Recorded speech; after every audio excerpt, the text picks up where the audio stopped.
Hi family எப்படி இருக்கீங்க? நல்லா இருக்கீங்களா? நான் உங்கள் ராஜலக்ஷ்மி பேசுகிறேன். இந்த வீடியோவில் நீங்கள் பார்க்க போகிறது டிஎன்பிஎஸ்சி குரூப் 4 கேஸ் வந்து இப்போ என்னாச்சு, எனக்கு 3 மணிக்கு நடக்குன்னு சொல்லியிருந்தேன். என்னாச்சு சொல்லிட்டு கேட்டிங்கன்னா, கேஸ் வந்து டிஸ்மிஸ் பண்ணலைங்க. நிறைய பேர் தப்பான மெசேஜ் வந்து ஃபார்வர்ட் பண்ணிருக்காங்க எல்லா இடத்துலையும். அதை நம்பாதீங்க.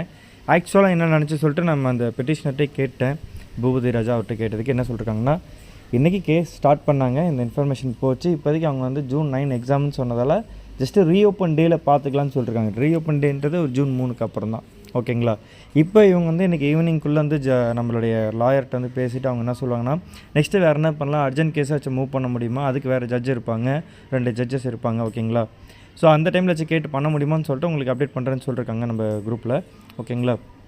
அதேமாரி வந்து பார்த்திங்கன்னா, அதுக்குள்ளேயும் ஒன்றே கேஸ் டிஸ்மிஸ் சொல்லிட்டு எல்லா குரூப்லையும் பண்ணிட்டுருக்காதீங்க. அதாவது இன்ஃபர்மேஷன் எப்போதும் உண்மையாக இருந்தால் நல்லது.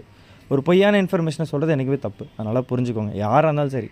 உண்மை என்னவா சொல்கிறோம், அது உங்களுக்கு ஃபேவராக இருக்குது ஃபேவராக இல்லைன்றதெல்லாம் மேட்டரே கிடையாது. இதான் நடந்துச்சு, இது நடந்துகிட்ருக்கு, இதுதான் ஆக்சுவல் அப்படி சொல்லிட்டு போங்க. ஏன்னா ஸ்டூடெண்ட்ஸ் இதில் கிளாரிட்டி இருப்பாங்க. இப்போ என்னை பொறுத்தவரைக்கும் இந்த எக்ஸாம் படிக்கிறவங்க நான் ஒரு சொல்கிறது நடக்க, குரூப் 2 ஜென்ரல் இங்கிலீஷ் இருக்குது, உட்காந்து நிம்மதியாக படிங்க. குரூப் 1 ஜென்ரல் இங்கிலீஷ் ஜென்ரல் ரெண்டுமே கிடையாது, அதையும் உட்காந்து நிம்மதியாக படிங்க. குரூப் 4 பொறுத்தவரையும் உங்களுக்கு ஜூன் 4 கூட என்ன வேணால் நடக்கலாம், ஓகே? நாளைக்கு எக்ஸாம்னா இன்றைக்கி கூட என்ன வேணால் ஸ்டே ஆர்டர் கூட கொடுக்க முடியும் அவங்க நினச்சாங்கன்னா.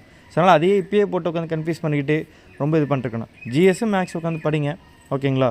ஸோ அது என்ன வேணால் நடக்கலாம். என்னை பொறுத்த வரைக்கும் இப்போதைக்கு சேஃப் ஜோன் நான் என்ன சொல்லுவேன், குரூப் 2 படிங்க. குரூப் 4 விட குரூப் 2 பெருசு தானே, கொஞ்சம் யோசிச்சு பாருங்கள். ஜென்ரல் இங்கிலீஷ் இருக்குது, மெயின்ஸ்னால உங்களுக்கு குரூப் 2 அது ஒரு அப்ஜெக்டிவ் டைப் தான், அதுவும் ரொம்ப ஈஸி தான், நீங்கள் நிம்மதியாக படிக்கலாம். இப்போதைக்கு அவங்க என்ன அப்டேட் பண்ணுறாங்க, கேஸில் என்னென்ன மூவ் பண்ணுறாங்க, லாயர் என்ன சொல்கிறாங்க, அவங்க வேறு ஐடியா இருக்கா, வேறு எப்படி நம்ம இந்த கேஸ் மூவ் பண்ணலாம்னு சொல்லிட்டு சொல்லுவாங்க. இன்னும் அந்த கேஸுக்கு வந்து பார்த்தீங்கன்னா காலையில் வந்து நான் 95,000 ருபீஸ் சொல்லியிருந்தேன், இப்போ வந்து 85,000 ருபீஸ் தேவைப்படுது அவங்களுக்கு 2.5 lakhsல, சரிங்களா? ஸோ அதுக்காக தான் இந்த மெத்தட் நான் இப்போ கொண்டு வந்திருக்கேன். இந்த பூபதி ராஜா 919318 இது வந்து அவருடைய யூபிஐடி. கேஸ் போட்டு அவரு ஒரு அட்மினில் இருக்கார், ஓகேங்களா? அவருக்கு வந்து நீங்கள் 500 அனுப்பிச்சிட்டு, அந்த 500 அனுப்பும்போது டிஸ்கிரிப்ஷனில் ராஜலக்ஷ்மி ஸ்டூடெண்ட் சொல்லிட்டு போட்டு அனுப்புங்க, ஓகே? அப்படி அனுப்பிச்சிட்டு நீங்கள் எனக்கு வாட்ஸ்அப்பில் ஸ்க்ரீன்ஷாட் அனுப்பிச்சிங்கன்னா நம்மளுடைய கோர்சஸில் குரூப் 1 மெயின்ஸ் கோர்ஸில் உங்களுக்கு வந்து ஃபீஸ் வந்து பார்த்திங்கன்னா 3600 தான். குரூப் 2 மெயின்ஸ் கோர்ஸும் பார்த்திங்கன்னா 3600 தான். கிட்டத்தட்ட இதில் வந்து உங்களுக்கு 1899 டிஸ்கவுண்ட் கிடைக்கும், ஓகேங்களா? ஏன்னா ஆக்சுவல் கோர்ஸ் வந்து 5999 நான் சொல்லியிருந்தேன். இது எதுக்கு பண்ணுறேன்னா, அதில் கேஸ் ஜெயிக்கிறாங்க தோக்குறாங்க செகண்ட்ரிங்க.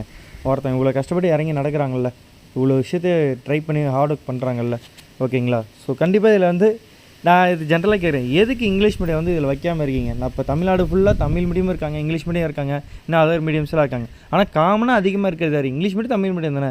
அப்போ ரெண்டுத்துக்கு ஈக்குவலாக கொடுக்கும் தானே. அப்படி இல்லை தமிழ் மட்டும்தான் நாங்கள் வைப்போம். நான் தயவு செஞ்சு சொல்கிறேன், இனி வர அகாடமிக் இயர் எல்லா ஸ்கூல்லையும் இங்கிலீஷ் மீடியத்தால் கட் பண்ணுறேங்க. எல்லாமே தமிழ் மீடியம் சிபிஎஸ்சியாகவே இருந்தாலும் நாங்கள் தமிழ் மீடியத்தில் தான் நடத்துவோம் தமிழ்நாட்டில். இங்கிலீஷ் மீடியம்லாம் நடத்த மாட்டோம். அவங்கள நாங்கள் வேலை கொடுக்க போகிறதில்ல. எக்ஸாம்ஸ் எல்லாம் நாங்கள் தமிழ் கட்டாயமாக்க போகிறோம். தமிழ் ஒரு சப்ஜெக்ட் படித்தே ஆகணுன்றதை தாண்டி தமிழ் தான் எல்லாருமே படிக்க சொல்கிறேங்க. தமிழ் அப்படி வளருங்க. எப்படி ஹிந்தி திணிப்பர் தமிழ் திணிப்பு பண்ணுங்கள், ரைட்டுங்களா? அப்படி தமிழ் இங்கிலீஷ்னு ஒரு இது வந்து வச்சிங்க. இங்கிலீஷ் இஸ் காமன் லாங்குவேஜ், எல்லா இடத்துலையும் பேசணும், எல்லோரும் புரிஞ்சுக்கணுன்றதுக்காக தானே ஒரு இது கொண்டு வந்தாங்க, ரைட்டா? தமிழ் இங்கே யாருமே எதிர்க்கல, நல்லா பண்ணு. தமிழ் எல்லாருக்குமே பிடிக்கும். தமிழ் ஒரு சப்ஜெக்டாக படித்தாலும் சரி, அதோட வேல்யூ நம்மளுக்கு தெரியும், ஓகேங்களா? அப்போ எல்லாத்தையும் இங்கிலீஷில் படித்து தமிழ் விட்டு தமிழாக படித்து இங்கே உள்ள வரணும், காம்படிஷன் அதிகம் தானே. உங்கள்கிட்ட லாக் ஆகிட்டு மாட்டி முழிக்கிறாங்கல்ல. ஜென்ரல் இங்கிலீஷ் வந்து இன்றைக்கி குரூப் 2 வந்த காரணம் இவங்க போட்ட கேஸோட இம்பாக்டாக தான் இருக்கும் எனக்கு தெரிஞ்சு. சும்மாலாம் அப்படியே ஜென்ரல் இங்கிலீஷ்லாம் ஆட் பண்ண மாட்டாங்க டிஎன்பிஎஸ்சிலாம், புரியுதுங்களா? அவ்வளோ கேஸ் வந்து அவ்வளோ ரெக்வஸ்ட் போய்ட்டுருக்கோம், அவ்வளோ மெயில் போய்ட்டுருக்கோம் அவங்களுக்கு, சரிங்களா? இவங்க இவ்வளோ ஹார்ட் ஒர்க் பண்ணிருக்காங்க, இவ்வளோ ட்ரை பண்ணிருக்காங்க, காசே இல்லாதப்போ டக்குன்னு எல்லாம் ஆரம்பித்து எதோ க்ரௌட் ஃபண்டிங்லாம் பண்ணி இவ்வளோ அமௌண்ட் பண்ணி பேசியிருக்காங்க. இப்போதைக்கு 2.5 lakhs தேவைப்படுச்சு. அதில் கிட்டத்தட்ட இன்னும் ரிமைனிங் ஒரு 85,000 ருபீஸ் தேவை. அடுத்தது கேஸ் என்னென்ன ஃபர்தராக மூவ் பண்ணுறாங்கன்னு பார்ப்போம். ஜூன் 3 இல்லை இப்போ இன்றைக்கி பேசிவிட்டு வேறு இந்த மே மாதமே வச்சு பண்ண முடியுமா, அர்ஜென்ட் கேஸில் மூவ் பண்ண முடியுமா, என்ன எதுன்னு சொல்லுவாங்க, ஓகேங்களா? நான் உங்களுக்கு எனக்கு அவங்க அப்டேட் கொடுத்தாங்கன்னா கண்டிப்பாக நான் உங்களுக்கு வீடியோ போடுறேன், தெரிஞ்சுக்கோங்க. இப்போதைக்கு பிளான் பண்ணி படிங்க. ஜென்ரல் இங்கிலீஷ் நீங்கள் படிச்சிங்கன்னா அதை படிக்கிறது அன்றைக்கி வீணாக போகிறதில்ல. உங்களுக்கு குரூப் 2 இருக்குது, அப்புறம் தான் உங்களுக்கு கவலை. உட்காந்து படிங்க, டைம் மிஸ் பண்ணாதீங்க, ஓகேங்களா?